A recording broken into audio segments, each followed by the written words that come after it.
Halo, selamat malam teman-teman. Ketemu dengan saya lagi. Kali ini eh, ada sedikit yang saya mau bahas tentang pemakaian dolomit. Pemakaian dolomit untuk media tanam. Manfaat dan fungsinya apa sih? Sebelumnya eh, saya sengaja malam-malam eh, di saya nyebutnya kandang ya, di greenhouse saya ini karena lebih tenang, nggak berisik. Kemudian eh, ya gangguannya lebih sedikit lah gitu. Nah, eh, kali ini yang saya mau bahas tentang masalah pemberian dolomit pada media tanam. Kenapa itu penting? Ya, lihat sebentar yuk bendanya kayak apa sih dolomit itu. Nah, ini salah satu dolomit yang saya berikan pada aglonema saya. Ya, bentuknya serbuk berwarna krem, krem kekuningan. Dolomit itu sebetulnya kapur, tapi dia punya dua kandungan yaitu kalsium dan magnesium. Fungsi dari kapur untuk media tanam adalah untuk mempertahankan atau menaikkan pH, derajat keasaman. Kenapa pH harus di-maintain? Kenapa pH harus dipertahankan dengan baik angkanya? Sebab fungsi dari pH itu maaf, salah saya. pH itu indikator, sebagai salah satu indikator syarat tumbuh tanaman. Dan kenapa keasaman pada media tanam itu harus dipertahankan? Karena jika keasamannya tidak sesuai dengan cara tumbuh tanamannya, maka unsur hara yang ada dalam media tanam, walaupun itu tersedia, tapi walaupun itu ada, tapi tidak tersedia untuk si tanaman. Seperti misalkan kita melihat ada makanan dalam lemari dan lemarinya terkunci, lemari kaca gitu ya, kita bisa lihat ada makanan di dalam tapi terkunci sehingga makanannya ada tapi nggak bisa kita ambil.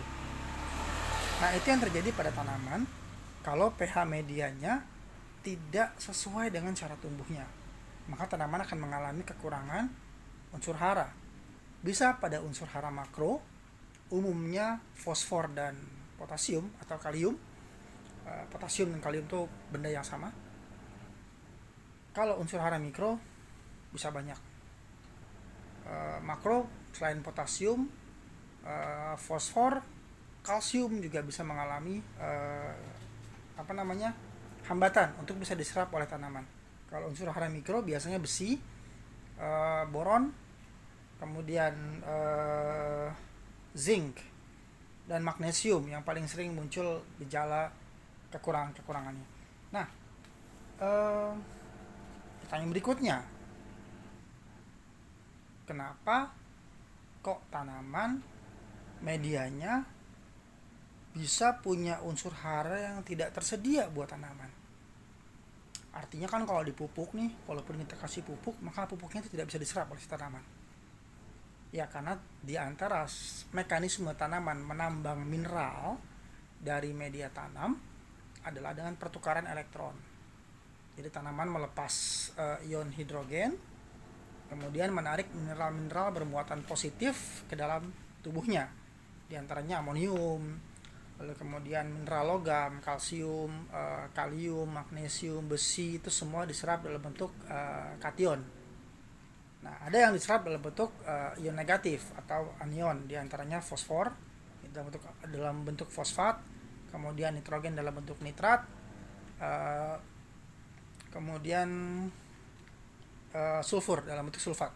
Nah, uh, jadi ketika pH media tanamnya itu tidak sesuai dengan cara tumbuhnya, maka tanaman gagal mempertukarkan si elektron-elektron yang dia keluarkan, ya, kation dan anion yang dia keluarkan, dia gagal mempertukarkan dengan si mineral-mineral yang dia butuh gitu. Sebab reaksi elektrokimianya dengan si media tanam tidak bisa berjalan dengan baik. Nah, itu yang terjadi. Makanya kita butuh memaintain pH media tanam agar tetap sesuai dengan cara tumbuhnya.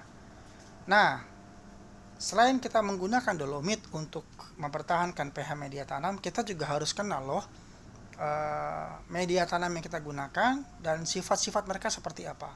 Sebab tiap media tanam itu sifatnya beda-beda. Kita menggunakan tanah pun berbagai macam jenisnya. Ada tanah yang misalkan dari Lembang, jenis tanah regosol, ada tanah yang warnanya merah, merah kecoklatan, merah kekuningan, dan lain-lain.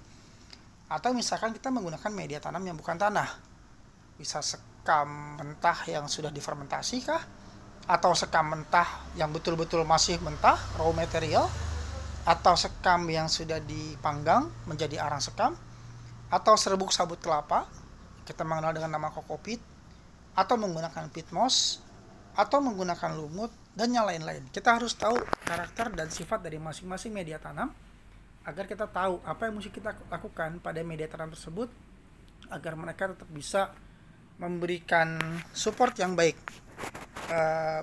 bagi tanaman-tanamannya, bagi tanaman-tanaman yang kita pelihara untuk tumbuh dengan baik. Nah ini saya punya ada banyak aglonema di sini. Ada yang unik ya, bahwa sifat media tanam itu bisa membuat tanaman muncul varian. Contoh gini, misalkan ini ada aglonema, nggak kelihatan banget warnanya ya. Aglonema ini namanya aglonema Widya. Waktu saya beli, entah yang jual bener apa enggak ID-nya. Cuman memang ketika beli betul-betul mirip Widya. Tapi tiba-tiba karena saya kebetulan sedang mencoba menggunakan nitrat lebih banyak daripada amonium, sebagian besar yang mirip dengan Widya ini seperti Adelia, kemudian Hot Lady, Widuri, Tiara, itu warna kuning dan warna jingganya muncul lebih banyak ya. Seperti si Widya satu ini kok tiba-tiba jadi kuningnya jauh dominan gitu kan. Terus kemudian saya juga punya Adelia yang tadinya hijau, terus makin kesini kuningnya juga makin banyak. Nah ini ya, tadinya dia hijau begini, nah sekarang daun barunya sudah nggak gitu kelihatan ya, mulai banyak kuningnya malah ya. Dan ini dugaan saya ya efek dari perubahan pada pH media ya. Kemudian ada Dutri Color, ini juga tadinya warnanya merah putih hijau, sekarang muncul warna kuningnya ya. Jadi muncul di daun yang paling bawah terutama tuh kelihatan warna kuningnya tuh muncul gitu. Nah ini kadang-kadang sering disalahartikan sebagai mutasi, padahal bukan. Ini bukan mutasi, ini hanya varian, tapi bisa permanen. Apakah ini menjadi mutan? Saya nggak tahu. Selama tidak ada hal yang signifikan terlihat bahwa ada struktur DNA yang berubah, maka nggak bisa disebut dengan mutasi. Tapi kalau ternyata ada perubahan pada sisi DNA, entah urutannya, entah ada gen yang hilang dan lain-lain, maka itu baru kemudian disebut mutasi. Walaupun di masyarakat atau di hobiis umumnya mereka menyebutnya mutasi. Ya oke lah, kita bisa terima itu hanya sebagai referensi populer ya, bukan referensi ilmiah. Nah, balik ke bahasan tentang media tanam.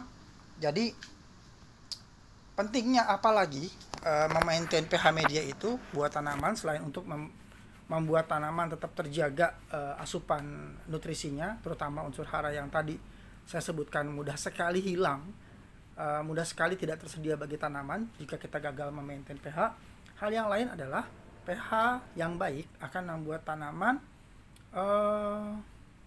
itu memiliki daya tahan yang lebih kuat berhadapan dengan jamur dan bakteri gitu.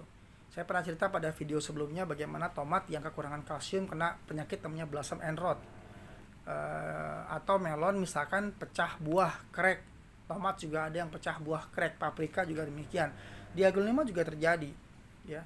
Ada penyakit yang muncul akibat dari kekurangan unsur hara. Kalsium misalkan, kalau kurang unsur hara kalsium biasanya daunnya akan malformasi.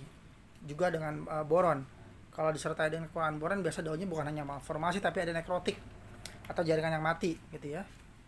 Ditambah kalau parah muncul namanya penyakit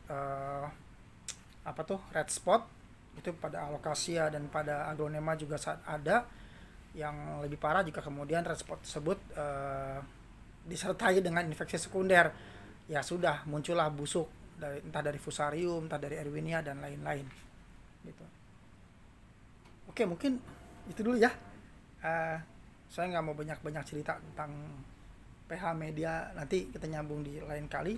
Kebanyakan nanti juga teman-teman pada bingung dan dan nggak inget lagi ntar apa yang disampaikan. Pada intinya adalah pertahankan media tanam dengan baik, pH-nya terutama, kualitas media tanamnya baik kualitas fisik dan kualitas kimianya plus kualitas biologisnya, dan jangan lupa untuk rajin-rajin diberikan dolomit, dan juga didangir. Didangir itu apa sih? Didangir itu permukaannya digemburkan ya, agar aerasi pada media tanam tetap baik gitu. Oke, itu dulu. Selamat malam teman-teman.